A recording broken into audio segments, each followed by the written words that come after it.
আপনারা জানেন আগামীকাল আমাদের মাননীয় চিফ অ্যাডভাইজার মালয়েশিয়ায় স্টেট সফরে যাচ্ছেন এবং এটা খুবই আমাদের জন্য ক্রুশিয়াল একটা সফর।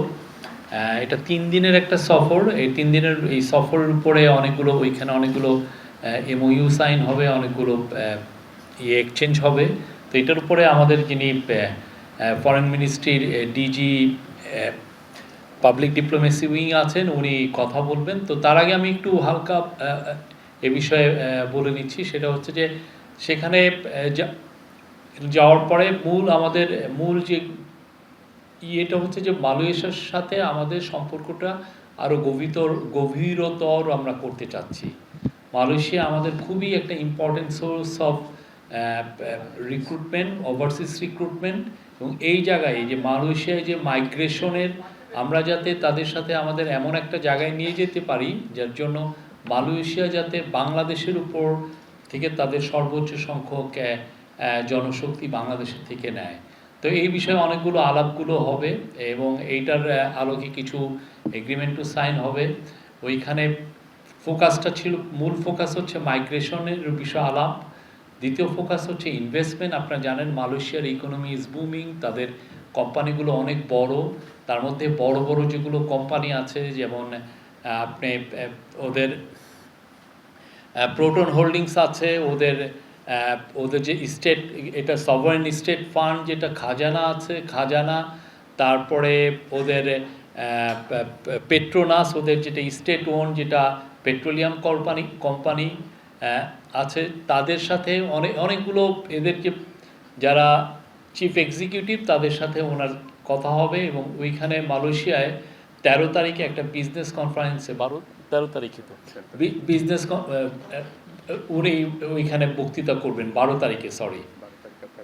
আর 13 তারিখে ওনাকে একটা মালয়েশিয়ার যেটা ন্যাশনাল ইউনিভার্সিটি কেবাংসাং মালয়েশিয়া, তার তরফ থেকে স্যারকে একটা অনারারি ডিগ্রি দেওয়া হবে। এবং ওই অনুষ্ঠানে আমরা আশা করছি আনোয়ার ইব্রাহিম, মালয়েশিয়ার যিনি প্রাইম মিনিস্টার, উনি থাকবেন এবং মালয়েশিয়ার একজন সুলতান, আপনি জানেন মালয়েশিয়ার যে সুলতান যিনি কিং হন, এটা একটা রোটেশন বেসিসে হয়, প্রভিন্সিয়াল যারা সুলতান তারাই একসময় যে কিং হন, তো একজন সুলতান থাকবেন।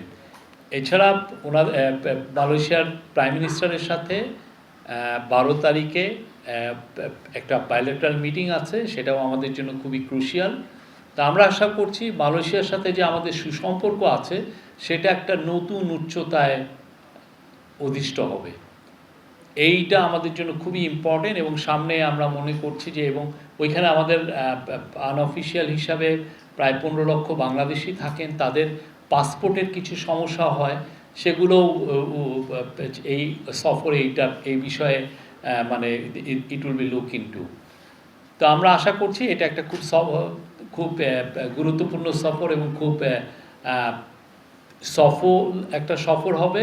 এবং এটার উপরে যে ডিটেলটা আমি আমাদের ডিজিপিডি উইং শাহ আসিফ রহমানকে বলবো, উনি এটার বিস্তারিত বলতে। ধন্যবাদ শ্রদ্ধেয় প্রেস সচিব মহোদয়কে। আপনারা ইতিমধ্যে জেনেছেন যে আগামী 11 থেকে 13 আগস্ট 2025 আমাদের মাননীয় প্রধান উপদেষ্টা মালয়েশিয়ায় দ্বিপাক্ষিক সরকারি সফর উপলক্ষে গমন করবেন। তো সেই উপলক্ষে আজকে আমাদের এই সংবাদ সম্মেলন। মালয়েশিয়ার প্রধানমন্ত্রী দাতো সেরি আনোয়ার ইব্রাহিমের আমন্ত্রণে মাননীয় প্রধান উপদেষ্টা ডক্টর মোহাম্মদ ইউনূস আগামী 11 থেকে 13 আগস্ট 2025 তারিখে মালয়েশিয়া সরকারি সফর করবেন। এ সফরে মাননীয় প্রধান উপদেষ্টার সাথে একটি উচ্চ পর্যায়ের প্রতিনিধি দল মালয়েশিয়া সফর করবেন। উক্ত প্রতিনিধি দলে মাননীয় পররাষ্ট্র উপদেষ্টা, প্রবাসী কল্যাণ ও বৈদেশিক কর্মসংস্থান বিষয়ক উপদেষ্টা, বিদ্যুৎ, জ্বালানি ও খনিজ সম্পদ বিষয়ক উপদেষ্টা, জাতীয় নিরাপত্তা উপদেষ্টা, প্রধান উপদেষ্টার আন্তর্জাতিক বিষয়ক সংক্রান্ত বিশেষ দূত এবং উচ্চতর সরকারি কর্মকর্তাগুলো অন্তর্ভুক্ত রয়েছে। এর সাথে আপনার বিডার এক্সিকিউটিভ চেয়ারম্যান স্যারও সাথে সদস্য হিসেবে অন্তর্ভুক্ত আছেন। সফরের প্রথম দিনই আগামী 11 তারিখ মাননীয় প্রধান উপদেষ্টাকে গার্ড অফ অনারের মাধ্যমে অভ্যর্থনা জানানো হবে, স্বাগত জানানো হবে এবং সেখানে মালয়েশিয়ার মিনিস্টার ইন ওয়েটিং হিসেবে তার হোম মিনিস্টার অর্থাৎ স্বরাষ্ট্রমন্ত্রী জনাব সাইফুদ্দিন বিন ইসমাইল ওনাকে স্বাগত জানাবেন। পরের দিন 12 আগস্ট 2025 পুত্রাজায়ায় মালয়েশিয়ার প্রধানমন্ত্রী কার্যালয়ে মাননীয় প্রধান উপদেষ্টা ও মালয়েশিয়ার প্রধানমন্ত্রীর মধ্যে একটি দ্বিপাক্ষিক বৈঠক অনুষ্ঠিত হবে। বৈঠকের পরপরই উভয় সরকার প্রধানের নেতৃত্বে প্রতিনিধি পর্যায়ে বৈঠক এবং তাদের সমঝোতার স্মারক স্বাক্ষরিত হবে। আমি এখন আপনাদেরকে যে সংশ্লিষ্ট বিষয়ে সমঝোতার স্মারক স্বাক্ষরিত হবে সেগুলো পড়ে শোনাচ্ছি। প্রতিরক্ষা সহযোগিতা, জ্বালানি বিষয়ক সহযোগিতা, ব্যবসায়িক কাউন্সিল গঠন BCCI এবং NCCIM এর মধ্যে, তাছাড়া BMCCI ও মালয়েশীয় প্রতিষ্ঠান MIMOS এর মধ্যে সহযোগিতা স্মারক, Bangladesh institute of international and strategic studies BIISS এবং মালয়েশিয়ার institute of strategic and international studies ISIS এর মধ্যে সহযোগিতা সংক্রান্ত সর্বমোট 5টি সমঝোতা স্মারক স্বাক্ষরিত হওয়ার সম্ভাবনা রয়েছে। এছাড়াও দুদেশের মধ্যে হালাল ইকোসিস্টেম, উচ্চশিক্ষা এবং কূটনৈতিক প্রশিক্ষণ একাডেমির মধ্যে সহযোগিতা বিষয়ক মোট 3টি নোট বিনিময় অর্থাৎ এক্সচেঞ্জ অফ নোটস হওয়ার সম্ভাবনা রয়েছে। দুই দেশের সরকার প্রধান তথা মাননীয় প্রধান উপদেষ্টা ও মালয়েশিয়ার প্রধানমন্ত্রী দাতো সেরি আনোয়ার ইব্রাহিম সমঝোতা স্মারক স্বাক্ষর এবং নোট বিনিময় অনুষ্ঠানে উপস্থিত থাকবেন বলে আশা করা যাচ্ছে। প্রেস সচিব মহোদয় বলেছেন যে আগামী 12 আগস্ট 2025 দুই দেশের সরকার প্রধানের নেতৃত্বে দ্বিপাক্ষিক বৈঠকটি অনুষ্ঠিত হবে। এখানে একটি সংবাদ সম্মেলন ও মাননীয় প্রধান উপদেষ্টার সম্মানে একটি রাষ্ট্রীয় মধ্যাহ্নভোজের আয়োজন করা হয়েছে। একই দিন বিকেলে মাননীয় প্রধান উপদেষ্টা একটি ব্যবসায়িক ফোরাম অর্থাৎ বিজনেস ফোরাম অংশগ্রহণ করবেন এবং এর পরপরই মালয়েশিয়ায় বসবাসরত প্রবাসী বাংলাদেশিদের সঙ্গে একটি মত বিনিময় সভায় অংশ নেবেন বলে আশা করা যাচ্ছে। মালয়েশিয়ার প্রধানমন্ত্রী দাতো সেরি আনোয়ার ইব্রাহিমের সাথে একান্ত বৈঠক ও প্রতিনিধি পর্যায়ের বৈঠকে মালয়েশিয়ার বিভিন্ন সেক্টরে নতুন বাংলাদেশি কর্মী নিয়োগ, অধিক সংখ্যক পেশাদারীদের প্রফেশনালস নিয়োগ, শ্রমিকদের সুযোগ সুবিধা নিশ্চিতকরণের বিষয়সমূহ গুরুত্বের সাথে আলোচনা করা হবে। সফরের তৃতীয় দিনে 13 আগস্ট 2025 মাননীয় প্রধান উপদেষ্টা ইউনিভার্সিটি কেবাংসান মালয়েশিয়া সংক্ষেপে UKM এর চ্যান্সেলর এবং নেগেরি সেম্বিলান প্রদেশের মহামান্য রাজা তুয়াংকু মুহরিজ ইবনি আল মারহু তুয়াংকু মুনাউইর এর সাথে সৌজন্য সাক্ষাৎ করবেন। অতঃপর ইউনিভার্সিটি কেবাংসান মালয়েশিয়া মাননীয় প্রধান উপদেষ্টাকে একটি সম্মানসূচক ডক্টরেট ডিগ্রি প্রদান করবেন। এরপর মাননীয় প্রধান উপদেষ্টা একই ইউনিভার্সিটিতে শিক্ষার্থীদের উদ্দেশ্যে একটি স্মারক বক্তৃতা প্রদান করবেন। মাননীয় প্রধান উপদেষ্টার সফরকালে বাণিজ্য ও বিনিয়োগ সম্প্রসারণ, জ্বালানি সহযোগিতা, হালাল অর্থনীতি, সেমিকন্ডাক্টর শিল্প, কৃষি, শিক্ষা ও জনযোগাযোগ অর্থাৎ পিপল টু পিপল কন্ট্যাক্ট সহ বিভিন্ন ক্ষেত্রে অধিকতর সহযোগিতার বিষয়ে আলোচনা হবে। এ সফরে বাংলাদেশের আসিয়ানের সেক্টরাল ডায়ালগ পার্টনার হওয়ার এবং regional comprehensive economic partnership RCEP এগ্রিমেন্টে যোগদানের আবেদন জোরালোভাবে তুলে ধরা হবে। এছাড়াও রোহিঙ্গাদের প্রত্যাবাসনে মালয়েশিয়া সহ আসিয়ান সদস্য রাষ্ট্রসমূহকে অধিকতর সক্রিয় ও কার্যকর ভূমিকা রাখার জন্য আহ্বান জানানো হবে। মালয়েশিয়ার সাথে বিদ্যমান দ্বিপাক্ষিক ও অর্থনৈতিক সম্পর্ক একটি নতুন পর্যায়ে উন্নীত করার ক্ষেত্রে এ সফর গুরুত্বপূর্ণ ভূমিকা রাখবে বলে পররাষ্ট্র মন্ত্রণালয় মনে করে। আমরা আশাবাদী এই সফর দুই ভাতৃপ্রতি দেশের মধ্যে সম্পর্ক পারস্পরিক শ্রদ্ধা, আস্থা ও সহযোগিতার ভিত্তিতে আরও সুদৃঢ় করবে। আপনাদের সবাইকে ধন্যবাদ। এমনি খাজানার যিনি চিফ এক্সিকিউটিভ তার সাথে যে মিটিংটায় খুবই ওইটা ওয়েস্ট ম্যানেজমেন্ট নিয়ে একটা স্পেসিফিক আলোচনা হবে। আর একটা বিষয়ে আলোচনা হবে সেটা হচ্ছে যে আমরা তাদেরকে আহ্বান করব যে আমাদের ডিপ সি ফিশিংয়ে তারা যাতে ইনভেস্ট করে, যাতে কোনো জয়েন্ট ভেঞ্চার এক্সপ্লোরেশন করা যায় কিনা। আপনারা জানেন আমাদের যে ফিশিংটা হয় এটা জাস্ট আমাদের যে সমুদ্র যে আছে তার সমুদ্রের 40-50 কিলোমিটারের মধ্যেই আমরা ইলিশ মাছ বা অন্যান্য সামুদ্রিক মাছ আহরণ করি।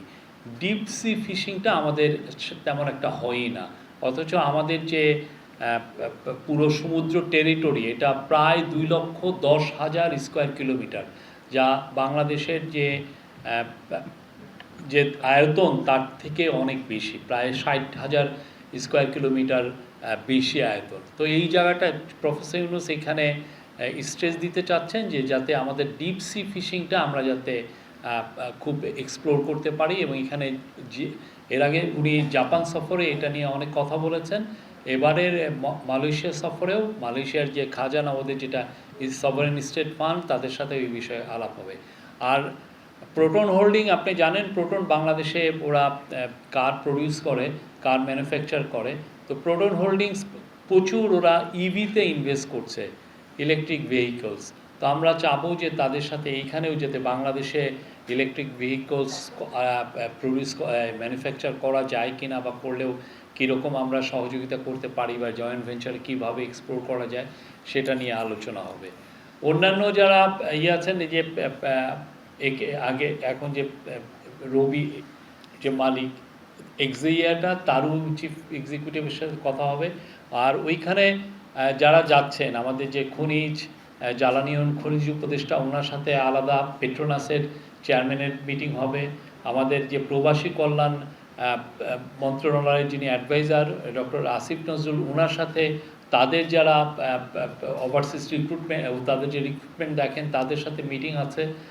এছাড়া আমাদের বিডার যে এক্সিকিউটিভ চেয়ারম্যান আশিক চৌধুরী, উনি এই যে অনেকগুলো বিজনেস মিটের এই বিজনেস যে কনফারেন্স হবে সেখানে বক্তব্য রাখবেন।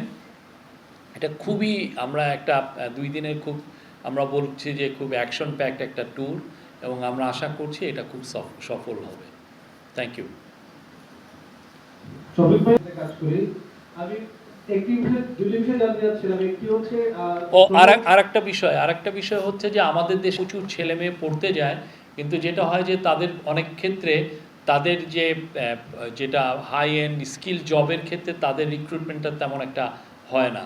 তো আমরা এই বিষয়টা নিয়েও আলোচনা হবে। আপনি জানেন মালয়েশিয়া কিন্তু সেমিকন্ডাক্টরে ওয়ান অফ দ্য মানে খুব বুমিং একটা কান্ট্রি, যেখানে প্রচুর সেমিকন্ডাক্টরে ওদেরকে tense of billions of dollar সেখানে ইনভেস্টমেন্ট হচ্ছে, এবং ওদের প্রতি বছর ওদের সেমিকন্ডাক্টর সেক্টরেই ইঞ্জিনিয়ার লাগছে হচ্ছে 5 থেকে 6,000।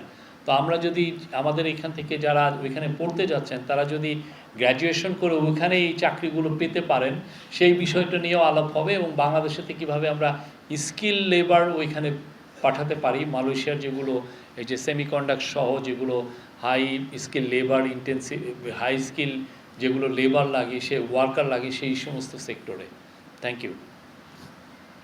আমার নাম মোহন, আমি একাধিক টিভিতে কাজ করি। আমি প্রথমেই জানতে চাচ্ছিলাম এই যে শ্রমবাজার নিয়ে মূলত আপনারা খুব গুরুত্ব দিচ্ছেন। এখানে বারবার দেখি যে মালয়েশিয়ার যে শ্রমবাজার সেখানে সিন্ডিকেটে আমির সফল একটি চক্রের নাম আসে, যাদের চোখে আসলে শ্রমবাজার চালু হওয়ার পরেও বিভিন্ন সমস্যার সৃষ্টি হয়, যার পরিপ্রেক্ষিতে বন্ধ হয়ে যায়। সেই বিষয়গুলো আসলে আলোচনার মাধ্যমে সমাধান করা যায় কিনা। আরেকটি বিষয় হচ্ছে যে সম্প্রতি আমাদের দেশের কয়েকজনকে তারা জঙ্গি সন্দেহে যে আটক করলো, সেই বিষয়গুলো নিয়ে আলোচনা হবে কিনা, এই জিনিসগুলো একটা সমাধান আছে কিনা। মালয়েশিয়ান অফিসিয়ালদের সাথে অলমোস্ট সব বিষয় নিয়ে আলোচনা হবে। আর ওইখানে এই যে প্রথম প্রশ্নটা যেটা বললেন সেটা অনেকটা স্ট্রাকচারাল ইস্যু, এখানে অনেক বিষয় এখানে ইনভলভ। তো সেটা নিয়ে আমরা কিন্তু অনেক সিরিয়াসলি এটা ডক্টর আসিফ নজরুল প্রথম থেকে এটা নিয়ে লেগে আছেন, এবং এটা নিয়ে আমরা আশা করছি সামনে আরও আমরা একটু এইটা আরও একটা বেটার জায়গায় যাবে। আমি আলাউদ্দিন আলী কানুল্লাহ প্রতিবেদন বলছিলাম, যে মালয়েশিয়াতে শ্রমবাজারের কথা বলছিলাম। আচ্ছা, আর 2 দেশের যে পুলিশ চিফদের মধ্যে, সিনিয়র পুলিশ অফিসিয়ালদের মধ্যে এক ধরনের কন্ট্যাক্ট আমরা সেট আপ হয়েছে, ইস্টাবলিশ হয়েছে, এবং এর ফলে এখন থেকে মানে যে কোনো ধরনের এই যে ইনফরমেশনগুলো আসছে সেগুলো যাতে যাচাই বাছাই করা যায় এবং খুব দ্রুত ইনফরমেশন শেয়ার করা যায়, সেই বিষয়ে আমাদের আলোচনা হচ্ছে, এবং একটা আমরা ক্লোজলি 2টা দেশ কোঅপারেট করছে। জি ভাই, আমি আলাউদ্দিন আলী বলছিলাম কালবেলা পত্রিকা থেকে। কিছুদিন আগে গত এপ্রিল মাসে মালয়েশিয়ার গভর্নমেন্ট বাংলাদেশের প্রবাসী কল্যাণ বিষয়ক উপদেষ্টাকে একটা চিঠি দিয়েছে। সেখানে ওনারা বলেছেন যে 2022 থেকে 2024 সাল পর্যন্ত যেসব শ্রমিক বাংলাদেশ থেকে মালয়েশিয়া গিয়েছে তাদের বিষয়ে মানি লন্ডারিং এবং মানব পাচার একটা মামলা হয়েছে। ওই বিষয়ে ওরা বলছে যে অপ্রমাণিত যেসব মামলা আছে বা অভিযোগ আছে সেগুলি প্রত্যাহার না করলে ওরা শ্রমবাজার নিয়ে ভবিষ্যতে আগাবে না। এই বিষয়টা কোনো অগ্রগতি আছে কিনা? এই বিষয়ে মাননীয় মন্ত্রী আমার মনে হয় উনি, কেননা এই চিঠিটা যেহেতু আমি দেখিনি বা আদৌ চিঠিটা এসছে কিনা আমি যেহেতু দেখিনি, উনি এই বিষয়ে বলতে পারবেন। আমার মনে হয় যে ওনার সাথে কথা বললে হি উইল রেসপন্ড, মানে আমাদের মাননীয় অ্যাডভাইজার এখানে রেসপন্ড করবেন। আমি একটা বিষয় জানতে চাচ্ছিলাম যে আমরা বিগত সময়গুলোতে দেখেছি প্রধান উপদেষ্টা বা সরকার প্রধানের এই ধরনের অ্যাডভাইজারগুলো পররাষ্ট্র মন্ত্রণালয় হোস্ট করে থাকে, কারণ তাদের ওখানে কিছু তথ্য যা থাকে সেখানে ইনপুট দেওয়া থাকে, সেই অনুযায়ী হয়ে থাকে। সেটি প্রধান উপদেষ্টার কার্যালয় শিফট হওয়ার কোন বিশেষ কারণ আছে কিনা আরেকটা জানতে চাচ্ছিলাম, মালয়েশিয়ার 5 জন অভিযুক্ত আছে এবং তাদের বিচারিক কার্যক্রম চলছে আইএস অভিযুক্ত হওয়ার কারণে এবং সন্দেহ হওয়ার কারণে এবং কিছুটা প্রমাণও পাওয়া গেছে তার জন্য বিচারিক কার্যক্রম চলছে। আমি জানতে চাচ্ছিলাম যে এই মালয়েশিয়ার 5 জন আইএস অভিযুক্ত হওয়ার পর অ্যারেস্ট হওয়ার পরে আমরা দেখতে পেয়েছি যুক্তরাষ্ট্রের রাষ্ট্রদূত ভারপ্রাপ্ত তিনি প্রধান উপদেষ্টার কাছে গেছেন এবং সেখানে তিনি জঙ্গিবাদ উত্থান নিয়ে কথা দেখিয়েছেন, যেটি আপনি প্রেস ব্রিফিংয়ে বলেছিলেন। দুটো কি কানেক্টেড কিনা? প্রথম কথা হচ্ছে যে আপনি যে মাননীয় ওই পররাষ্ট্র মন্ত্রণালয় যে প্রেস কনফারেন্স, ওনারা তো ওনাদের মতো প্রেস কনফারেন্স করছেন, সবসময়ই করছেন। এটা এমন না যে আমরা করছি বলে ওনারা করছেন না, এরকম কিন্তু ঘটনা এই কিছুদিন আগেও হচ্ছেন। আমাদের মাননীয় পররাষ্ট্র অ্যাডভাইজার করছেন, মাঝে মধ্যে আমাদের সেক্রেটারি মহোদয় করছেন। আর আপনারা যেটা দেখেন নাই সেটা হচ্ছে গত 50 বছরে কয়টা প্রেস সেক্রেটারি প্রেস কনফারেন্স করেছে, কয়জন করেছে দেখেছেন আপনি? যে একটা প্রেস সেক্রেটারি এসে প্রেসে করেছে। এটা আমরা নতুনভাবে, এটা নতুন একটা আমরা কমিউনিকেশনের নতুন আসছি। আপনার প্রতিদিন আপনার হোয়াটসঅ্যাপ গ্রুপে আপনি যদি আমাদের মেম্বার হয়ে থাকেন, আমরা একের পর এক নিউজ আর দিচ্ছি। হ্যাঁ, আমাদের আগের যারা ছিলেন আপনি দেখেছেন কোনো দিন একটা প্রেস কনফারেন্স করতে? তো যেহেতু প্রেস এটা হলো চিফ অ্যাডভাইজারের ইস্যু, তো আমরা চিফ অ্যাডভাইজারের এইখান থেকে আমরা এই প্রেস কনফারেন্স করছি। আর পররাষ্ট্র মন্ত্রণালয় প্রায়ই প্রেস কনফারেন্স করছেন, তারা বৃহস্পতিবার প্রেস কনফারেন্স করেন এবং আমাদের তরফ থেকে কোনো এমন বলা নাই যে আপনি এই প্রেস কনফারেন্স করবেন না। এটা কোনো ধরনের আমরা করি না। অনেক সময় একসাথে করলে জিনিসটা আরও বেটার হয়, সেই জন্য আমরা একসাথে করি। কিন্তু কোনো ধরনের কোনো ইনস্ট্রাকশন নাই যে না আপনি প্রেস কনফারেন্স করবেন না, আমি করছি, এরকম কোনো কিছু কিন্তু না। আর আপনি যেটা বললেন যে প্রেস সেক্রেটারি, আপনি কত বছর, আপনি বোধহয় 15-20 বছর তো জার্নালিজম করছেন মনে হয়। হ্যাঁ, 24 ইয়ারে কবে কোন প্রেস সেক্রেটারি প্রেস কনফারেন্স করছে বা ডেপুটি প্রেস সেক্রেটারি দেখেছেন? একদিন হয় নাই তো। আমরা এটা করছি বিকজ এটাই আসলে বাইরে হয়, ওয়ার্ল্ড ওয়াইড এটাই হচ্ছে নর্ম। হ্যাঁ, আর ওই বিষয় হচ্ছে যে ওইটার বিষয়ে আপনি যেটা বললেন ওইটার সাথে এটা আমার মনে হয় না কোনো সম্পর্ক আছে। Thank you. মালয়েশিয়ার শ্রমবাজারটা অনেকটা দাতু আমিনের হাতে জিম্মি বলে জানি আমরা। দাতু আমিনের সাথে দিলে না গিয়ে বাংলাদেশের কোনো মানে রিক্রুটিং এজেন্সির পক্ষে মালয়েশিয়া লোক পাঠানো সম্ভব হয় না। তো এই জায়গায় কোনো কিছু করা সম্ভব কিনা, এই বিষয়ে কোনো আলোচনা হবে কিনা? আমি এই বিষয়টা আসলে দাতু আমিনকে আমি ওনাকে অত ভালোভাবে চিনি না, আর আমার মনে হয় না এটা তো আমাদের দ্বিপাক্ষিক একটা বিষয়, মালয়েশিয়া আর বাংলাদেশের রিলেশনশিপের বিষয়। সেইটা একটা প্রাইভেট ইন্ডিভিজুয়ালের উপরে এটা ডিপেন্ডেন্ট। এটা আমি আপনার কথাটা নিতে পারলাম না। আমরা মালয়েশিয়ার সাথে আমাদের সম্পর্ক ভালো, বাংলাদেশের থেকে প্রচুর শ্রমিক নিয়েছেন এবং আমরা আশা করছি সামনে মালয়েশিয়া আরও বাংলাদেশের থেকে শ্রমিক নেবেন এবং এর ফলে আমাদের এবং আমরা এখন যেটা এমফাসিস দিচ্ছি যাতে আমাদের বাংলাদেশ থেকে আরও স্কিল লেবার নেন এবং যারা বাংলাদেশের হয়ে ওইখানে বাংলাদেশ থেকে মালয়েশিয়ান ইউনিভার্সিটিগুলোতে পড়ালেখা করেন, তারাও যেন ওইখানে ওয়ার্ক অপরচুনিটি পান, সেই বিষয়গুলো আমরা চেষ্টা করছি, খতিয়ে দেখছি। আমি একটা প্রশ্ন করতে চাই এখানে, সেটা হলো যে আপনি আপনার বক্তব্যে বলেছেন যে লেবার রিক্রুটমেন্ট এইটা একটা ফোকাস থাকবে, এবং সত্যি সত্যি যে মালয়েশিয়ার সাথে বাংলাদেশের রিলেশনশিপের ক্ষেত্রে সবচেয়ে বেশি যেটা নিয়ে আলোচনা হয় সেটা হলো মাইগ্রেশন। এবং আপনি যদিও মালয়েশিয়ান তথ্য মতে, অফিসিয়াল তথ্য মতে 8 লাখের মতো বাংলাদেশ সেখানে কাজ করে বলে তারা বলে, আপনি সেটা বলেছেন যে আনঅফিসিয়াল 15 লাখ, সেটা বিষয়ে আমি বলছি না। তো এইখানে যে আমি খবরের যে কথাটা আসছে, আসলে এই সিন্ডিকেটটা বেশ গত প্রায় 1 দশক ধরে এমনভাবে জিম্মি করে রেখেছে যে এইখানে অফিসিয়াল সম্পর্ক হলেও প্রাইভেট সেক্টর এবং গভর্নমেন্টের একটা অংশ এটাকে একেবারে জিম্মি করে রেখেছে। তো এই জায়গাটা যে একটা চিঠি দিয়েছে, যেটা আমাদের এক কলিগ প্রশ্ন করলেন, যে চিঠি দিয়েছে তদন্ত, যেটা কি বলছি, যেটা একটা কেস চলছে এসিসির পক্ষ থেকে করা হয়েছে, সেটা বন্ধ করার কথা বলেছে। এবং 1 থেকে 1.5 সপ্তাহ আগে মালয়েশিয়া ক্লিন নামে যে একটা অনলাইন পোর্টাল আছে, তারা একটা রিপোর্ট করেছে যে তাদের এই চিঠির পরিপ্রেক্ষিতে বাংলাদেশ সম্মত হয়েছে যে সেই ইনভেস্টিগেশন স্টপ করা হবে। এই ব্যাপারে আমি মনে করি এখানে আমাদের সাউথ ইস্ট এশিয়া ডিজি বা এক্সপেক্ট মিনিস্ট্রি থেকে কোনো প্রতিনিধি থাকলে আমার মনে হয় যে খুব ভালো হতো। তারপরেও আমি এই এক্সটেন্ডেড প্রশ্নটা আপনাকে করছি যে এই ব্যাপারে আপনাদের কোনো জানা আছে কিনা, যে বা ওই তদন্তটা যে বন্ধ করা হবে বলে বাংলাদেশ সম্মতি দিয়েছে এরকম রিপোর্ট এসছে, এটার ব্যাপারে একটু বলেন।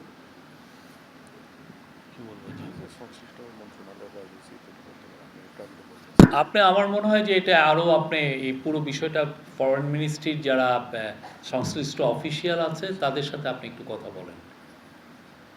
শফিক ভাই, আমার নাম মোস্তফা মল্লিক, আমি চ্যানেলেই আছি। কয়েক বছর আগে যখন মালয়েশিয়া গিয়েছিলাম, তখন তাদের মানবাধিকার কমিশনের চেয়ারম্যান আমাদের বাংলাদেশ থেকে যাওয়া গণমাধ্যম কর্মীদের কাছে বলছিলেন যে বাংলাদেশের একাধিক দণ্ডপ্রাপ্ত আসামি রয়েছেন যারা ফাঁসির অপেক্ষায় আছে, এবং তারা যে লিগ্যাল যে সুবিধাটা সেটা তারা ওখানে পাচ্ছিল না। তো আমার প্রশ্নটা হচ্ছে যে এরকম আপনাদের কাছে কোনো তথ্য আছে কিনা, ওদের জেলে আমাদের মানে কারাগারে আমাদের কি পরিমাণ মানুষ আছেন এটা, আর হচ্ছে যে প্রত্যেকবারই এরকম প্রবাসীরা আশা করে থাকে যে সরকার প্রধান আসবে এবং তারপরে ওরা আমাদের হয়তো একটা সুযোগ দেবে যে তোমরা বৈধ হয়ে যাও, কিন্তু বারবারই অতীতের অভিজ্ঞতা হচ্ছে যে তারা মার খেয়ে যায়, তাদের এই আশা পূর্ণ হয় না। এবার এটা আপনারা কতটা মনে করছেন যে এটা হবে, অর্থাৎ তারা থাকার বন্দোবস্তটা তাদের হবে? আর একটা বাইরের প্রশ্ন, পুলিশদের জন্য ক্যামেরা কেনার কথা বলা হয়েছে, আজকে যেটা আপনারা জানিয়েছেন গতকালকে ছিল, এইটা যদি আরেকবার একটু বলতেন। ধন্যবাদ। প্রথম প্রশ্ন, এই যে 2-3টা কোশ্চেন করলে আমরা খেয়ে হারিয়ে ফেলি। প্রথম কোশ্চেনটা আপনার ছিল হলো দণ্ডপ্রাপ্ত আসামি। আমরা বলছি তো মালয়েশিয়ার সাথে আমাদের এবার খুব অনেক গভীর আলোচনা হবে, অনেক বিষয়ে আলোচনা হবে, এইটুকু আমরা বলতে পারি। আর একটা হচ্ছে যে আপনি সেকেন্ড কোশ্চেনটা বললেন, পুলিশের বডি ক্যামেরা বলেছিলাম লাস্ট, আর সেকেন্ড প্রশ্নটা ছিল যে আগেও সরকার প্রধানরা যখন যান তার আগে আশায় বুক বেঁধে থাকেন যে এবার হয়তো আমরা 5 লাখ ইলিগাল আছি। ওইটা আমি বলবো যে আমরা অনেক আলোচনাই তো হবে, যেটা আমরা অনেক বিষয়, যেটা কিছু তো এগ্রিমেন্ট হবে, তার বাইরেও অনেক বিষয় নিয়ে আলোচনা হবে। এবং যেটা হচ্ছে যে চিফ অ্যাডভাইজারের সাথে তাদের প্রাইম মিনিস্টারের আলোচনার বাইরেও আমাদের প্রবাসী কল্যাণ অ্যাডভাইজার যাচ্ছেন, উনি কথা বলবেন। এখন দেখি কী কী বিষয়ে আলোচনা হয়, আমরা এসে আপনাদেরকে আপডেট জানাবো।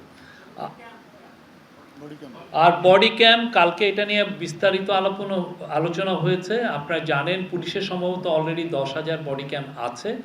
আমরা আরও 40,000 বডি ক্যাম্প সংগ্রহ করার চেষ্টা করছি। এটা খুব দ্রুতই করা হবে, করে যাতে পুলিশকে খুব দ্রুত এটা নিয়ে এক ধরনের ছোটোখাটো ট্রেনিংও দেওয়া হয়, যাতে এই বডি ক্যাম্পটা খুবই ইলেকশন, আমাদের তো 47,000 ভোটিং বুথ আছে, তো 47,000 ভোটিং বুথে প্রত্যেকটা বুথেই যাতে একটা বডি ক্যাম থাকে, কোনো একটা মানে বডি ওয়ার্ন, মানে আপনার এটা চেস্টের মধ্যে এটা পড়ে থাকেন। এটা থাকলে যেটা হবে যে তাহলে ওই ভোটিং সেন্টারটার আপনার সিকিউরিটিটা আরও ভালোভাবে আমরা ইনশিওর করতে পারবো। এবং এটা এমনভাবে এটা এআই দ্বারা পাওয়ার থাকবে, ফলে যেটা হচ্ছে যে এটা মনিটর করা যাবে ডিস্ট্যান্স জায়গা থেকে। ধরেন এসপি বা ওসি উনি মনিটর করতে পারবেন কি হচ্ছে, যদি ওই জায়গায় কোনো ধরনের ল অ্যান্ড অর্ডার সিচুয়েশন একটু খারাপ অবস্থায় যায়, হ্যাঁ, একটু ওয়ার্সেন হয়, সেক্ষেত্রে তারা খুব দ্রুত ইন্টারভেন করতে পারবে। এটা খুবই এসেনশিয়াল এবং এটা কালকে চিফ অ্যাডভাইজার বারবার বলেছেন এটার জন্য খুব দ্রুত এটা প্রকিউরমেন্ট করা হয়। কালকের মিটিংয়ে জাহাঙ্গীর আলম চৌধুরী ছিলেন, আমাদের home adviser, special assistant on home of chief adviser Khodabux Chowdhury ছিলেন, ফয়েজ তাইব আহমেদ ছিলেন। এটা নিয়ে অনেক বিস্তারিত আলোচনা হয় এবং সেখানে কোন কোন দেশে এগুলো হচ্ছে, কিভাবে তারা ইউজ করছে, সেগুলো নিয়েও যথেষ্ট আলোচনা হয়। তা আমরা আশা করছি যে আমাদের তো মূল ফোকাসটা হচ্ছে ইলেকশন কিভাবে পিসফুল, ফ্রি অ্যান্ড ফেয়ার হয় এবং যাতে বাংলাদেশের এই যে আজকে যেটা আসলো যে 12,60,00,000 ভোটার সবাই যেন খুবই উৎসবের সাথে ভোট দিতে পারেন তাদের পরিবার পরিজন নিয়ে। সেই জন্যই আমরা তাতে প্রত্যেকটা ইলেকশন সেন্টারের 47,000 প্রত্যেকটা যাতে আমরা সিকিউরিটি ইনশিওর করতে পারি, সেই জন্য এই বডি ক্যাম্প প্রকিউরমেন্ট করা হচ্ছে। ভাই, আমার নাম বোরহানুল আশিকিন, আমি চ্যানেল 24 থেকে আছি। শুরুতেই বলা হলো যে রোহিঙ্গা প্রত্যাবাসন নিয়ে কথাবার্তা হবে। তো বিমস্টেক সামিটে বলা হয়েছিল যে 1 লাখের বেশি রোহিঙ্গা তারা প্রত্যাবাসনের যোগ্য। তো এইটা নিয়ে আসলে লেটেস্ট কোন আপডেট আছে কিনা, এটা একটা বিষয়। একটা বিষয় হচ্ছে সম্প্রতি আমরা বিবিসিতে দেখেছি যে কলকাতাতে আওয়ামী লীগের অফিস স্থাপনের একটা খবর প্রকাশিত হয়েছে। তো এই বিষয়ে গভর্নমেন্টের অবস্থানটা ধন্যবাদ। প্রথম বিষয়টা হচ্ছে যে রোহিঙ্গা নিয়ে 1,80,000 রোহিঙ্গাকে তারা বলেছে যে they are fit to return to their homeland. এই জায়গাটা ওরা আমাদেরকে, যখন বিমস্টেক সম্মেলনটা হলো তখন মায়ানমারের যিনি ফরেন মিনিস্টার তিনি আমাদের ন্যাশনাল সিকিউরিটি অ্যাডভাইজারকে জানিয়েছেন। তো সেটা একটা খুবই ভালো সংবাদ। কিন্তু এখনও রোহিঙ্গারা ওইখানে যাওয়ার মতো অবস্থা হয়েছে কিনা সেটা আমরা এখনও শিওর না, বিকজ আপনি জানেন যে ওইখানে একটা সিভিল ওয়ার চলছে, আরাকান আর্মির সাথে মায়ানমার মিলিটারির এক ধরনের ক্ল্যাশ চলছে এবং ক্ল্যাশের ফলে রোহিঙ্গা জনগোষ্ঠী যারা ওইখানে আছেন তারা অনেকেই অনিরাপদ হয়ে গিয়েছেন। আর এই অবস্থায় সত্যিকার অর্থে মানে ওদেরকে মানে পাঠানোটা, এটা তো কেউই ইন্টারন্যাশনালি এটাকে সেফ মনে করবে না।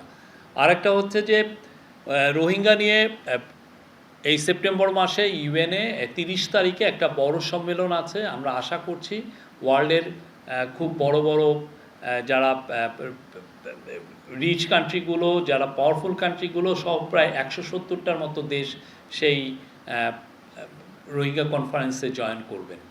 আর রোহিঙ্গা নিয়ে একটা ছোটোখাটো 25 তারিখে 25 অগাস্টেও এই কক্সবাজারে আমরা আশা করছি একটা সম্মেলন হবে। তো রোহিঙ্গা নিয়ে আমাদের গভর্নমেন্টের যথেষ্ট ফোকাস আছে। আমরা চাই রোহিঙ্গারা যাতে তাদের বাসস্থানে পিসফুলি রিটার্ন করতে পারেন ভলান্টারিলি। আওয়ামী লীগের অফিস, আওয়ামী লীগ আপনি জানেন একটা তাদের কার্যক্রম ব্যান করা হয়েছে বাংলাদেশে। তারা বাইরে কি করছে আমাদের অবশ্যই আমরা মনিটরিং করছি। তারা যদি বাংলাদেশে বাইরের থেকে এমন কোনো অ্যাক্টিভিটিস করে যে আমাদের এখানে ইনস্টেবিলিটি ক্রিয়েট করতে চায়, অবশ্যই আমরা এটা মনিটর করছি, আমরা দেখছি। আমরা এই বিষয়ে আরও কংক্রিট ইনফরমেশন আমাদের গ্যাদার হলে আমরা আপনাদেরকে জানাতে পারবো।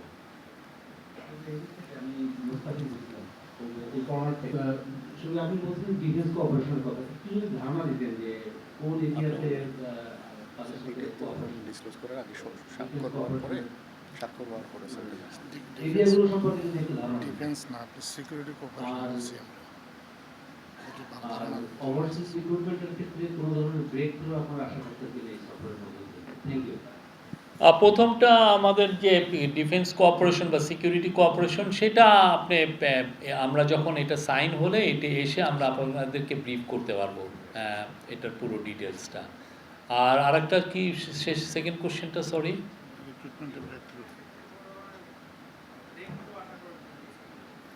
আমাদের সাথে মাইগ্রেশন নিয়ে তাদের সাথে কথা হবে, এটুকু বলতে পারি। এবং এটা ইভেন যেন হাইস্ট লেভেলে যখন বায়োলেটারাল মিটিং হবে,